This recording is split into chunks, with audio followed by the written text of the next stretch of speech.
नमस्कार दोस्तों, मैं पीके कुंदन स्वागत करता हूं आपका हमारे यूट्यूब चैनल पर। आज का हमारा टॉपिक है उत्सर्जन तंत्र। ठीक है, तो उत्सर्जन तंत्र, तो इसके पहले अपन कुछ एक 3D डायग्राम देख लेते हैं। उत्सर्जन तंत्र क्या होता है और कैसा होता है।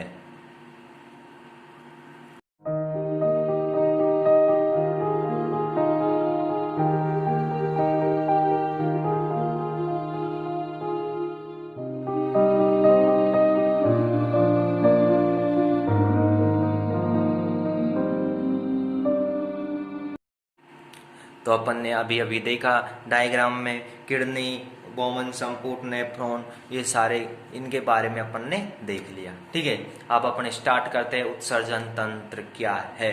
ठीक है, तो अपशिष्ट पदार्थों का शरीर से बाहर निकलने की क्रिया को क्या कहते हैं? उत्सर्जन कहते हैं। ठीक है, अपशिष्ट पदार्थ होते हैं, उनका शरीर से बाहर निकलने की क्रिया को क्या बोलते हैं? उत्सर्जन कहते हैं। ठीक है, अब कुछ एक नाइट्रोजनिक अपशिष्ट पदार्थ पाए जाते हैं अपने।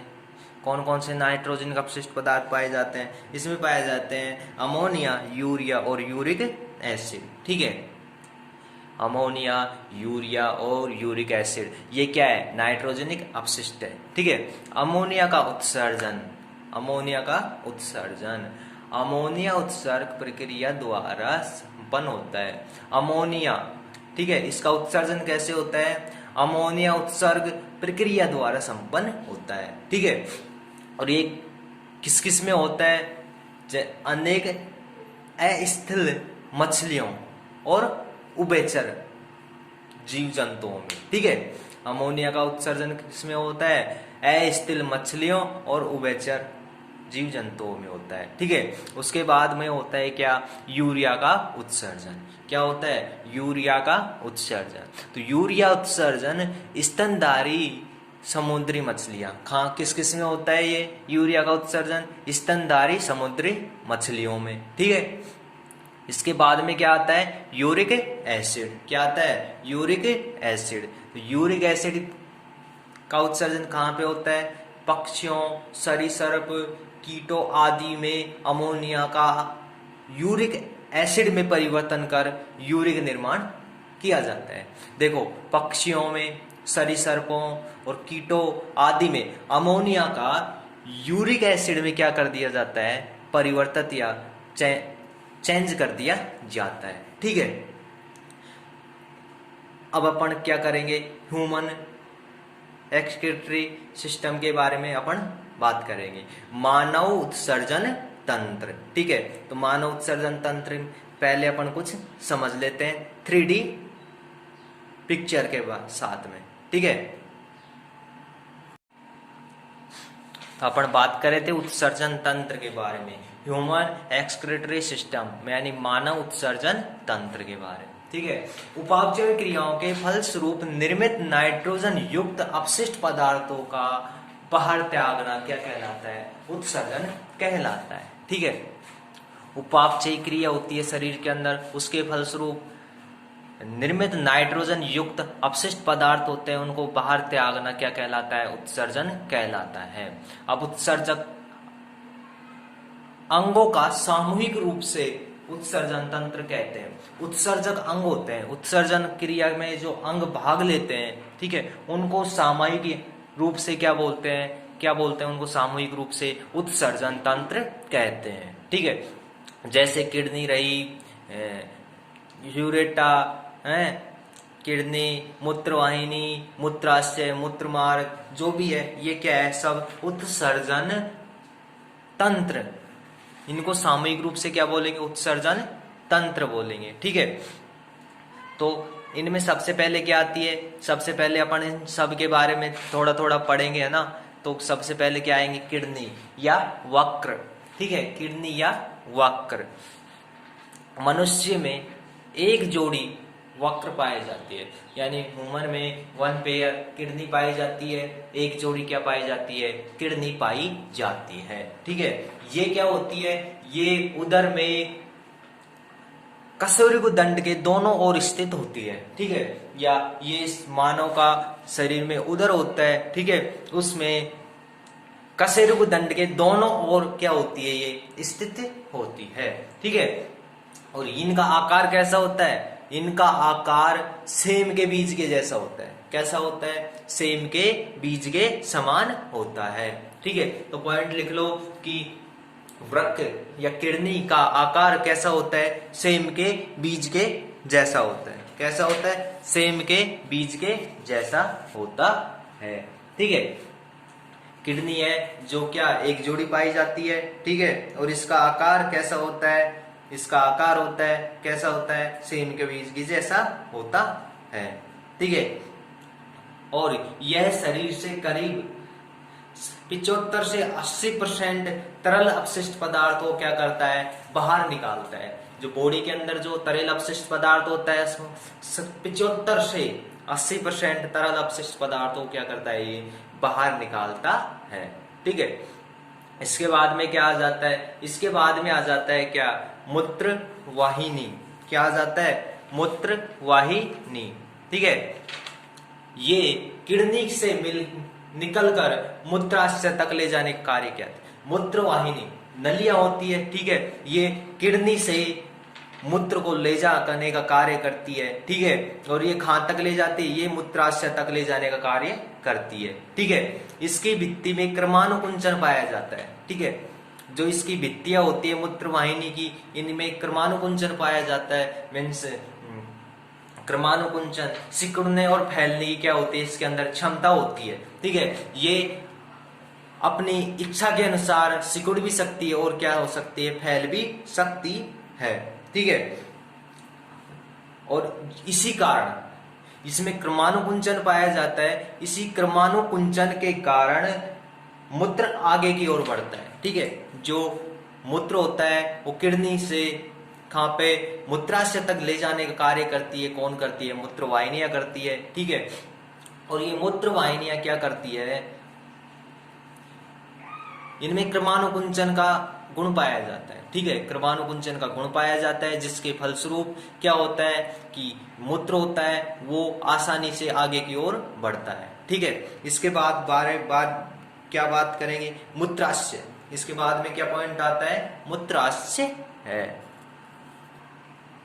तो अपन बात कर रहे थे मूत्राशय के बारे में। ठीक है, तो मूत्राशय क्या होता है? मूत्राशय के बारे में अपन बात कर रहे थे। ठीक है, मूत्रवाहिनी क्या होती है? मूत्रवाहिनी का क्या कार्य होता है? जो किडनी होती है वहां से मूत्र को मूत्राशय तक ले जाने का कार्य करती है। ठीक है, और इनमें मूत्रवाहिनियों में क्या पाया जाता है? क्रमानुकुंचन पाया जाता है। ठीक है, इसके बाद आती है मूत्राशय। ठीक है, तो यह क्या होता है? यह उदर के पिछले भागों में स्थित होता है। जो अपना उदर होता है उसके पिछले भाग में स्थित होता है। ठीक है, मूत्राशय में मूत्रवाहिनी आकर खुलती है। मूत्राशय में क्या होता है? मूत्रवाहिनी आकर खुलती है।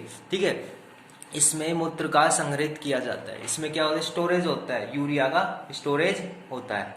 ठीक है, इसके बाद में आता है मूत्रमार्ग। ठीक है, तो ये क्या होता है? मूत्राशय का पश्च सकरा भाग है। ठीक है, ये क्या होता है? पश्च भाग सकरा होकर एक पतली नली का रूप में क्या हो जाता है? परिवर्तित होता है। ठीक है, क्या होता है? ये मूत्राशय का पश्च भाग सकरा होकर एक पतली नलिका के रूप में परिवर्तित होता है, जिसे क्या बोलते हैं? जिसे बोलते हैं मूत्र मार्ग। ठीक है, तो अपन ने बात कर ली थी किस किस के बारे में? अपन ने बात कर ली थी कि वृक्क के बारे में, मूत्रवाहिनी, मूत्राशय और मूत्र मार्ग के बारे में। ठीक है, इन सब के बारे में अपन ने बात कर ली थी। ठीक है, अब अगला पॉइंट आता है अपना क्या? अगला पॉइंट आता है अपना नेफ्रॉन। क्या? नेफ्रॉन। ठीक है, तो नेफ्रॉन है, इसके बारे में अपन बात करेंगे। ठीक है, नेफ्रॉन होता है, इसकी स्ट्रक्चर। ठीक है, यूरिया का फॉर्मेशन कैसे होता है? ठीक है, यानी मूत्र निर्माण कैसे होता है? ठीक है, इन सब के बारे में अपन बातें करेंगे। ठीक है, तो अपना अगला पॉइंट क्या हो गया? नेफ्रॉन या वृक्काणु। क्या हो गया? नेफ्रॉन या वृक्काणु। तो अपना पॉइंट था क्या? नेफ्रॉन या वृक्काणु। ठीक है, नेफ्रॉन या वृक्काणु। ठीक है, तो इसके अंदर क्या आता है, देखो डायग्राम देख लो नेफ्रॉन का डायग्राम है। इसमें देखो एक ग्लोमेरुलस है, फिर बोमन संपुट है, ठीक है, फिर एक नलिकाकार संरचना है। ठीक है, इसमें समीपस्थ नलिका है। ठीक है, फिर इसके आगे इसमें मध्य में हेलन लूप है। ठीक है, हेलन लूप से आगे चलता है तो क्या होता है, दूरस्थ नलिका आती है। ठीक है, और दूरस्थ नलिका है ना जो कहाँ पे आके खुलती है, संग्रहक नलिका में आके खुलती है। ठीक है, तो अपन बात करते हैं किसके बारे में, बात करते हैं अपन बोमन संपुट के बारे में। बोमन संपुट, ठीक है, ये प्रत्येक नेफ्रॉन का अग्र प्यालेनुमा भाग होता है। देखो ये है जो क्या होता है, प्रत्येक वृक्काणु या नेफ्रॉन होता है उसका अग्र सिरा होता है जो कैसा होता है, प्यालानुमा। ठीक है, जिसे क्या बोलते हैं, जिसे बोमेन संपुट बोलते हैं। जो प्यालानुमा भाग होता है इसको क्या बोलते हैं, बोमेन संपुट कहते हैं। ठीक है, इसमें रक्त कोशिकाओं का क्या गुच्छा समान संरचना होती है। इसमें क्या होती है, रक्त कोशिका होती है, उनकी गुच्छे समान संरचना होती है। ठीक है, जिसके कारण इसको क्या बोलते हैं, इसको कोशिका गुच्छ या ग्लोमेरुलस कहते हैं। क्या होता है, रक्त कोशिकाओं का गुच्छे समान संरचना होती है जिसके कारण इसको कोशिका गुच्छ या ग्लोमेरुलस कहते हैं। ठीक है, इसके ये क्या है, इससे उत्सर्जित, इससे क्या होता है, इससे है ना जो उत्सर्जित पदार्थ होते हैं वो क्या करते हैं, छन कर बोमेन संपुट में आ जाते हैं। क्या होते हैं, यहाँ पे अपन ने थोड़ी सी गलती कर दी। क्या गलती कर दी, उत्सर्जित अंग है, इसकी जगह क्या हो गया, उत्सर्जित पदार्थ। ठीक है, क्या होगा, उत्सर्जित पदार्थ। क्या हो गया, इससे उत्सर्जित पदार्थ होते हैं, ये क्या होते हैं, छन कर बोमेन संपुट में आ जाते हैं। देखो बोमेन संपुट में उत्सर्जित पदार्थ होते क्या, छन के आ जाते हैं। ठीक है, इसके बाद में होता है वृक्क नलिका। देख क्या होती है, वृक्क नलिका। ठीक है, जो वृक्क नलिका होती है ये कहां से शुरू होती है, कहां तक जाके खत्म होती है। देखो वृक्क नलिका होती है, ये बोमेन संपुट से नीचे की ओर निकलती है। बोमेन संपुट है, इससे नीचे की ओर जो नलिकानुमा संरचना होती है, यहां से और कहां तक, यहां से निकलती है, जिसका दूसरा हिस्सा संग्रहिक नलिका में आके क्या होता है, जुड़ा होता है। जो दूसरा हिस्सा है, इसका पहला हिस्सा तो कहां से निकलता है, बोमेन संपुट से।